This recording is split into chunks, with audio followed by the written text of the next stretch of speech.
Nós estamos reiniciando o nosso trabalho de exposição do Evangelho de Marcos, depois de uma parada relativamente longa. E eu queria ver quantos de nós tem o texto santo nesta noite. Ergam-no para que eu possa ver. Ótimo, ótimo. Vamos retomar onde paramos. Evangelho de acordo com Marcos, capítulo 8, oitavo capítulo do Evangelho de Marcos. Nós vamos trabalhar o segmento de 13 a 21. Marcos 8, nós vamos examinar os versículos de 13 a 21, lá está, o simbolismo do fermento,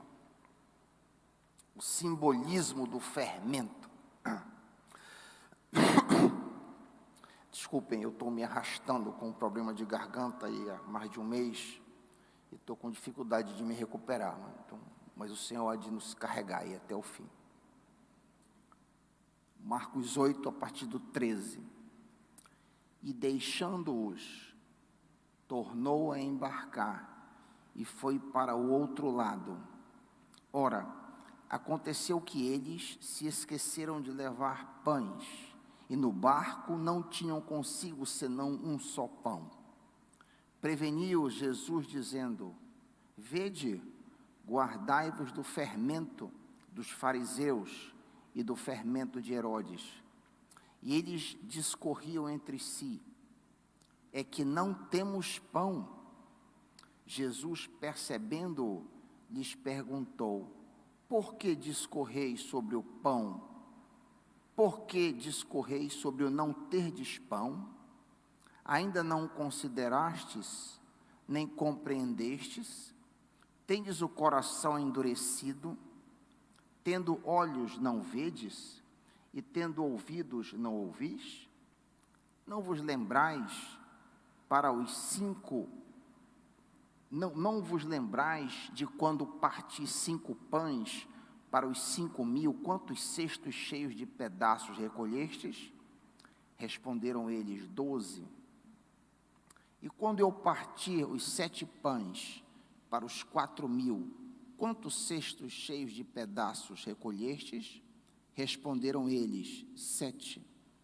Ao que Jesus lhes disse: não compreendeis ainda? Pai querido, nos ajuda a entender a Tua palavra. Abre os nossos corações, abre os nossos olhos, para que entendamos as maravilhas da Tua lei. Em nome de Jesus, amém. Nosso texto inicia, a linha que inicia o nosso texto diz, na NVI: então se afastou deles, na minha tradução, Ara, e deixando-os. Quem são eles aí no texto? A quem se refere Jesus? Mantenha a Bíblia aberta. A resposta parcial está no versículo 11, Marcos 8, 11. Lemos ali: os fariseus, está aí, vieram e começaram a interrogar a Jesus para pô-lo à prova. Pediram-lhe um sinal do céu. A passagem paralela, que está em Mateus 16, 1, nos mostra um quadro mais completo. Olha Mateus, deixa um dedo aí em Marcos 8, e te volta para Mateus, capítulo 16, versículo 1, que o quadro ali é um pouquinho mais completo. Mateus 16, 1. Aproximando-se os fariseus e saduceus, tentando-o, pediram-lhe que lhes mostrasse um sinal do céu. A advertência de Jesus em Marcos 8,15 nos sugere que havia ainda outras pessoas que não são mencionadas nem em Marcos 8,11, nem em Mateus 16,1. Quem seriam essas pessoas? Em Marcos 8,15, nós lemos sobre o fermento dos fariseus e o fermento de Herodes. O quadro completo envolve, então, 3 grupos: os fariseus, que eram os legalistas, os saduceus, que eram os liberais, e os herodianos, que eram os secularistas. Antes de lidar com os vários fermentos apresentados aqui, 3 tipos de fermentos, lemos no versículo 14 um pensamento que nos chama a atenção. Mateus 8,14.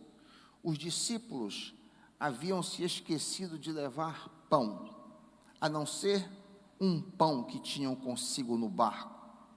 Note que a nossa percepção espiritual tem muita relação com a condição mental em que nos encontramos. Quando Jesus tenta dar uma lição espiritual aos seus discípulos, utilizando o fermento como ilustração, eles passam batidos, começam a pensar que Jesus estava falando sobre comida. Tanto é assim que eles dizem no versículo 16, olha o verso 16, Marcos 8,16, é porque não temos pão. Jesus estava falando das coisas do alto, e eles estavam pensando nas coisas deste mundo. Jesus estava falando nas coisas de cima, eles estavam pensando a respeito da barriga. Nosso entendimento espiritual está muito ligado à condição mental em que nós nos encontramos. Por exemplo, um homem avarento busca na Bíblia apoio para a teologia da prosperidade. Ele lê aquele versículo isolado e fora de contexto e acaba concluindo que Deus vai fazê-lo rico. É interessante notar que Jesus, Paulo, Pedro, Tiago, João e os demais personagens do Novo Testamento eram, no geral, homens simples e de modo algum abastados financeiramente. Veja bem, eu não estou dizendo que Deus não possa abençoar financeiramente alguém, não estou dizendo isso. O ponto que eu estou tentando mostrar é sutil, mas dá para entender. Eu estou me referindo a que o estado mental que nos motiva pode determinar um conteúdo bíblico que na realidade não está ali, pode determinar uma lição que na realidade não está na página das Escrituras. Um outro exemplo: um rapaz que esteja desesperado para casar, verá frequentemente nas páginas da Bíblia a promessa de que a sua varoa está à porta. Um jovem que deseja sair de casa de seus pais fora de tempo, para ser autônomo, encontrará justificativas na Escritura para seu procedimento. Um homem que deseja se separar de sua esposa, encontrará nas Escrituras motivos para o seu divórcio. Tudo que eu estou tentando dizer aqui é que quando eu me aproximo das Escrituras, já com uma agenda pronta, com um estado mental decidido, com uma decisão tomada, a tendência é que eu encontre uma justificativa para fazer o que eu quero. Quando eu me volto para as Escrituras, com alguma coisa pré-agendada, alguma coisa na minha mente, é muito provável que eu encontre o motivo, a justificativa, na página das Escrituras. Devemos ser cuidadosos com a condição mental que estamos ao ler o livro santo.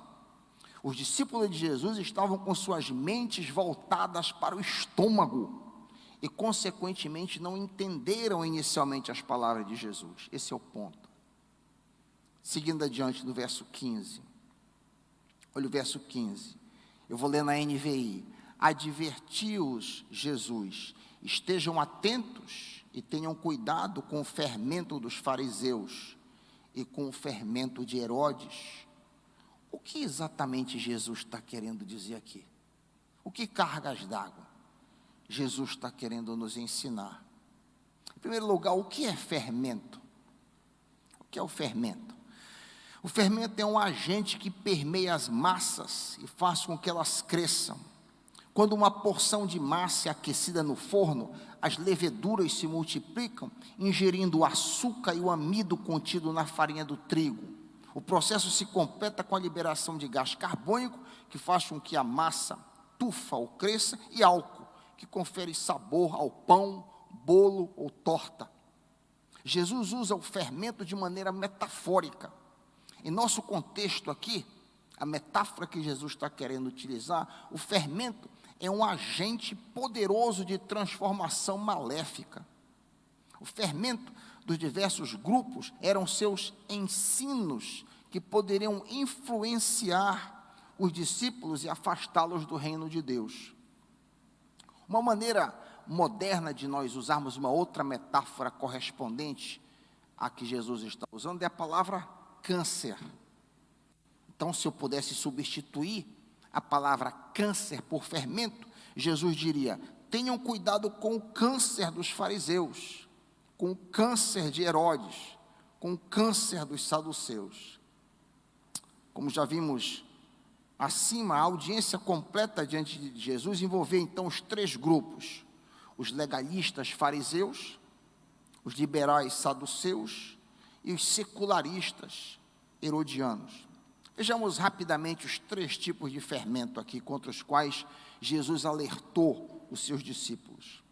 Primeiro, o fermento dos fariseus. O que seria isso? O fermento dos fariseus era a hipocrisia religiosa. Os fariseus eram legalistas e ritualistas. O fermento dos fariseus é definido explicitamente em Lucas 12:1. Deixa um dedo em Marcos 8 e avança um pouquinho para Lucas 12:1, que está explicitamente definido o que é o fermento dos fariseus. Lucas 12:1. Jesus dizendo: visto que milhares de pessoas se aglomeraram a ponto de se atropelarem umas às outras, Jesus começou a dizer, antes de tudo, a seus discípulos: cuidado com o fermento dos fariseus, que é a hipocrisia. Está aqui, definido. Os fariseus eram religiosos legalistas que pareciam piedosos por fora, mas tinham corações corrompidos. Pareciam santos por fora, porém interiormente eram invejosos, lascivos, imorais, avarentos, rancorosos, egoístas, ciumentos, odiosos, etc. Jesus chama os fariseus de túmulos caiados. Túmulos caiados. Mateus 23.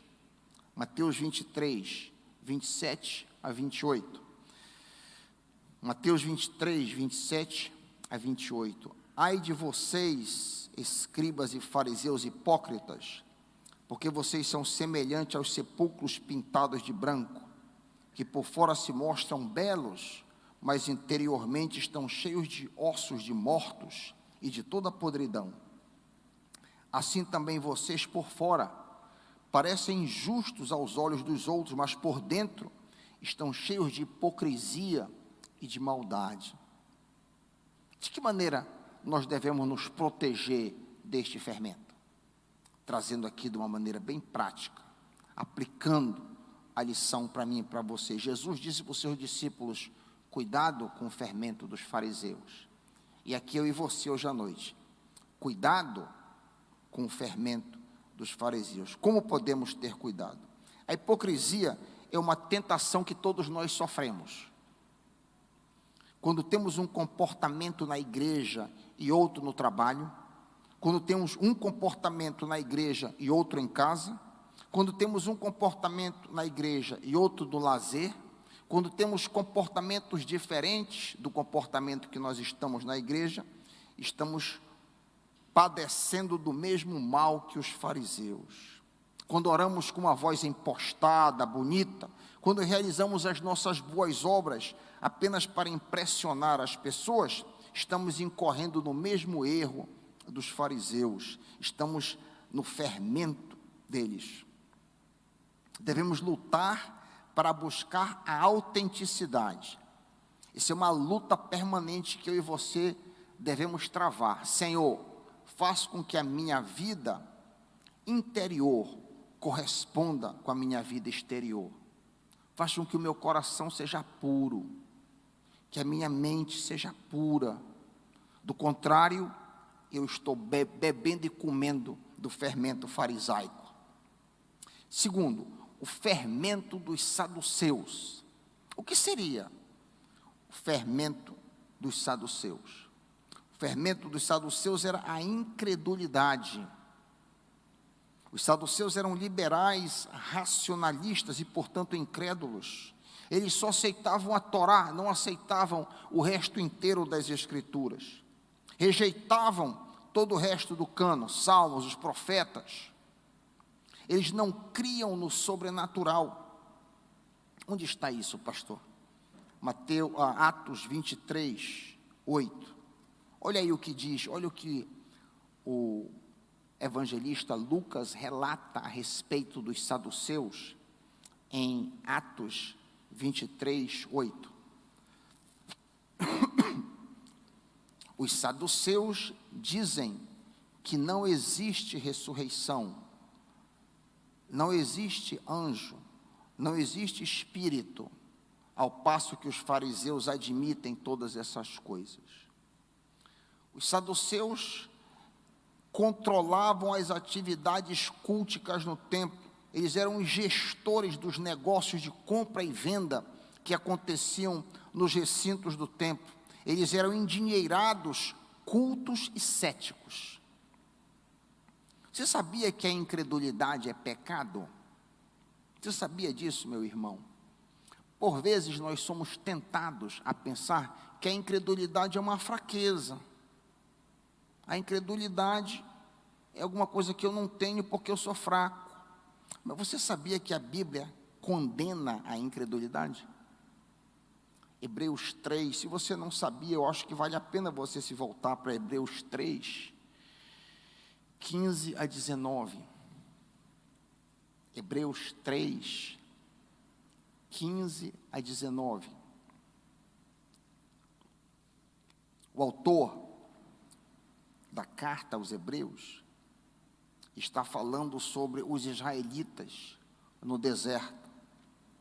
E ele faz o seguinte alerta, Hebreus 3, 15 em diante. Hoje, diz ele, se vocês ouvirem a sua voz, não endureçam o coração como foi na rebelião.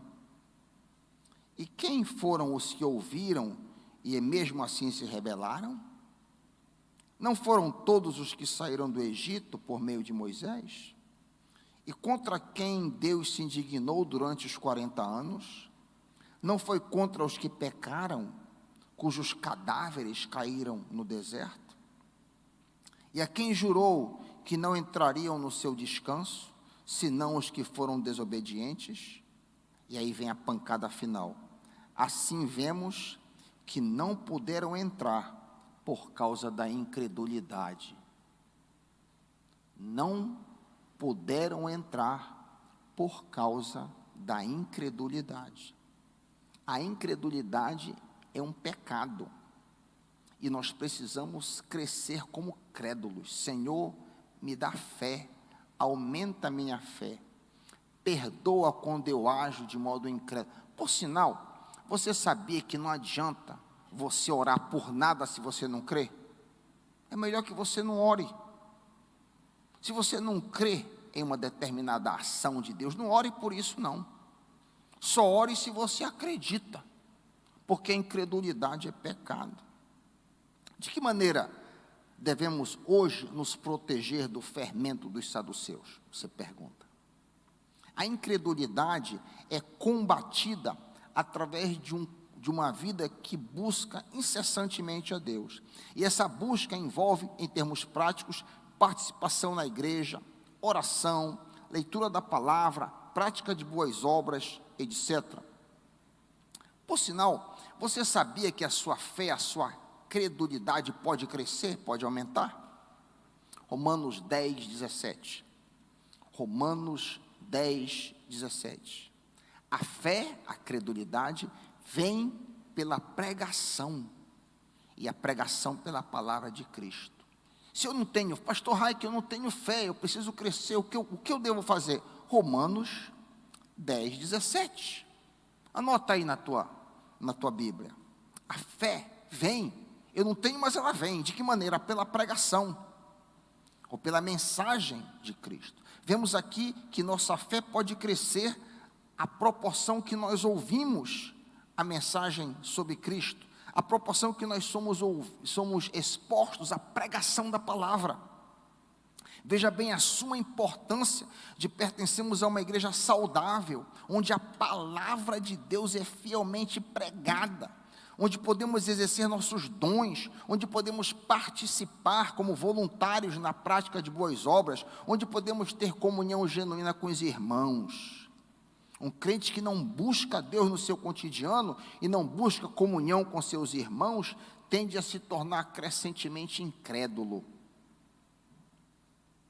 O fermento, então, dos saduceus era a incredulidade, que Deus nos livre disso, que possamos crescer na fé, a fé honra a Deus. Todas as vezes que eu creio que Deus vai fazer alguma coisa, que está de acordo com a sua palavra, claro, todas as vezes que eu creio nisso, eu estou honrando ao Senhor. Quando você diz, por exemplo, Senhor, eu quero ser liberto do pecado X, eu quero ser liberto do pecado Y na minha vida, eu não quero mais isso na minha vida, e você diz, você está honrando o Senhor, e o Senhor, pode ter certeza, vai fazer. A fé honra o Senhor. Você anseia ter uma vida limpa, pura? Eu anseio. Eu quero que o Senhor me faça, por graça e misericórdia, cada vez mais puro, mais limpo, que o meu exterior seja coerente com a minha vida interior, que haja um coração limpo. E quando eu peço que o Senhor me ajude nessa batalha, com fé, eu estou honrando o Senhor, e Ele vai fazer, Ele há de fazer. Eu peço a Deus que daqui a um ano eu seja melhor do que eu sou hoje, e daqui a 2, melhor do que eu fui ano passado. Você tem esse desejo, meu irmão, minha irmã?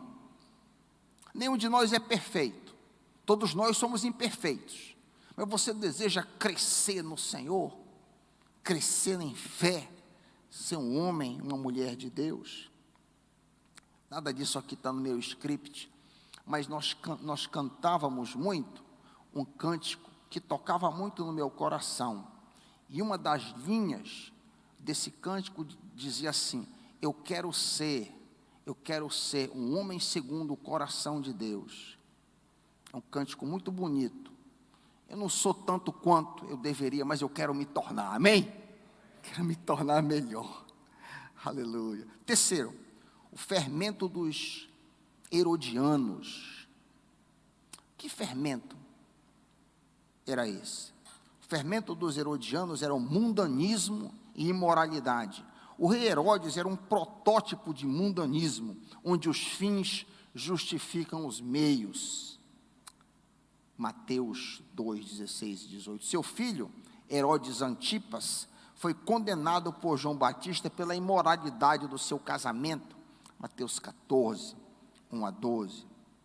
Os judeus que apoiavam Herodes e sua dinastia, aparentemente achavam que a força política da linhagem de Herodes poderia favorecer o estabelecimento de uma teocracia, daí considerarem Herodes um tipo de Cristo. Ou seja, é possível que, para conseguir aliados, o partido herodiano possa ter propalado a ideia de que a consolidação de uma dinastia herodiana seria favorável ao objetivo de implantar uma teocracia em Israel. Isso explica a alegação da obra Adversis Homines Hereges, capítulo 1, versículo 1, de que os herodianos consideravam o próprio Herodes como Messias. Pasme. Portanto, o fato de Jesus ser identificado como filho de Davi, ou seja, legítimo herdeiro da dinastia de Davi, era visto pelos herodianos como uma ameaça. Eles tinham um Messias, Herodes. Cristo identificado como legítimo descendente de Davi, herdeiro do trono, seria um outro Messias. Eles não queriam nada disso. Os herodianos estavam interessados em política partidária, eram imorais e mundanos. De que maneira devemos nos proteger deste fermento? Ora, é desnecessário ressaltar que todos os crentes são chamados a dar bom testemunho. Quem vive esse tipo de vida, como os herodianos, não está dando. Se compararmos o fermento dos fariseus, que é a hipocrisia religiosa, com o fermento de Herodes, que é a imoralidade e mundanismo, vemos que Deus não se importa apenas com o interior, mas também com o nosso bom exemplo. Deus quer que a gente dê um bom exemplo, um bom testemunho. Tito 2,10 diz que a vida do crente deve adornar o Evangelho. A nossa vida deve adornar, ser um adereço, ser uma medalha, ser uma joia para o Evangelho. É assim a sua vida? Onde você vai, você exala o perfume de Cristo? Na faculdade, no seu trabalho, no seu dia a dia, nos seus estudos, você exala, você adorna a mensagem do Evangelho? Espero que sim. Após Jesus avisar os seus discípulos sobre o fermento que acabamos de abordar, lemos no resto do nosso texto as seguintes palavras, Marcos 8, 17 em diante, numa versão bem compreensível. Percebendo a discussão, Jesus lhes perguntou: por que vocês estão discutindo a respeito de não terem pão? Ainda não compreendem nem percebem? Seus corações estão endurecidos? Vocês têm olhos, mas não veem? Têm ouvidos, mas não ouvem? Não se lembram? Quando eu parti os 5 pães para os 5.000, quantos cestos cheios de pedaços vocês recolheram? Eles responderam 12.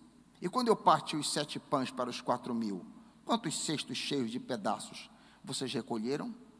Eles responderam 7. E ele lhes disse: vocês ainda não entendem? É óbvio que Jesus está se referindo ao pão não físico. Vê-se que não haveria qualquer razão para se preocupar com pão físico, pois ele havia alimentado 9.000 homens com 12 pães, se nós colocarmos as 2 multiplicações juntos. Se nós considerarmos mulheres e crianças, Jesus deve ter alimentado um total superior a 36.000 pessoas, segundo alguns teólogos. Jesus ainda fez tal milagre com grande sobra. Nós temos aí 19 cestos relatados pela soma das 2 multiplicações. A última pergunta de Jesus no versículo 21, vocês ainda não entenderam? É respondida explicitamente em Mateus 16, 12. É lindo comparar a Escritura com a Escritura, para que a gente veja como a própria Bíblia responde as suas perguntas. Olha aí, Mateus 16, 12. Jesus pergunta em Marcos 8, 21, vocês ainda não entenderam? Olha, Mateus 16, 12. Então entenderam eles que não lhes dissera que se acautelasse do fermento de pães, mas do ensino dos fariseus e dos saduceus. Como é bom a gente comparar. Isso chama-se em teologia analogia fidei, quando a própria Bíblia interpreta a Bíblia. Você compara os textos e você tem a resposta. Há uma grande lição que podemos aprender, por último, com relação às perguntas que Jesus fez nos versículos 19 e 20. Há uma lição preciosa para mim e para você aqui, que nós podemos extrair dessas perguntas. Quando eu parti os 5 pães, quantos cestos vocês recolheram? Quando eu parti os 7 pães, quantos cestos cheios de pedaços vocês recolheram? Que lição que nós podemos aprender aqui? Quando atravessamos situações de lutas e apertos, devemos nos lembrar que Deus já nos ajudou no passado. Jesus está dizendo: eu não ajudei vocês no passado, eu não fiz um milagre, eu não multipliquei o pão. Poxa, é o que ele está dizendo aqui, eu estou parafraseando. Eu não multipliquei pães para 5.000 pessoas, por que vocês estão preocupados com pão físico? Eu não multipliquei pão, vocês não recolheram uma quantidade absurda de cesto de sol, por que vocês estão preocupados? Deixa comigo, eu ajudo, eu já fiz no passado, eu vou fazer de novo. É o que Jesus está dizendo aqui. Quando atravessamos situações de lutas e apertos, devemos nos lembrar que Deus já nos ajudou no passado. Logo, da mesma forma como Ele proveu socorro e livramento no passado, Ele há de prover e nos livrar na situação atual. E eu lembro das belíssimas palavras do profeta Jeremias, em Lamentações 3:21. Palavras de conforto, de alento para os nossos corações. Quero trazer à memória o que me pode dar esperança. Quero trazer à memória o que me pode dar esperança. O Senhor já te livrou de alguma angústia no passado, meu irmão, minha irmã. Ele te livrará outra vez. O Senhor já te libertou de algum laço no passado. Ele te libertará outra vez. O Senhor já proveu alguma necessidade para ti no passado. Ele proverá outra vez agora. O Senhor já te deu vitória em alguma provação no passado. Ele vai te dar vitória na provação hoje. Em nome de Jesus, amém.